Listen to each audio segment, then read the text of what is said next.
ঘরের মাঠে ভারতের বিপক্ষে দীর্ঘ 22 বছরের জয়ের ক্ষুধা নিবারণ করলো বাংলাদেশ। অবশেষে মিলল কাঙ্ক্ষিত জয়।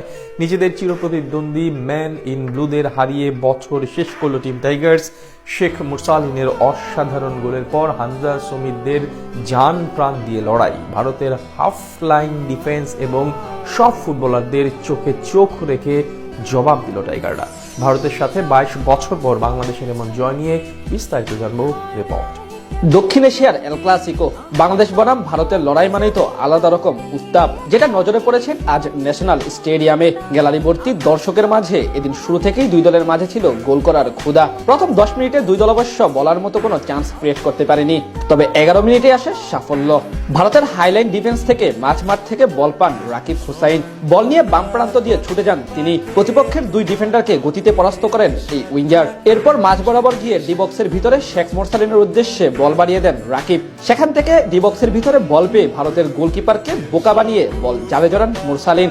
অর্থাৎ এগিয়ে যায় বাংলাদেশ, উল্লাসে মেতে ওঠে পুরো গ্যালারি। গোল করে আরো বেশি ঘুচালু হয়ে ওঠে বাংলাদেশ। বিপরীতে ভারতও চায় তা পরিশোধ করতে। 20তম মিনিটে তাদের এক ফুটবলারের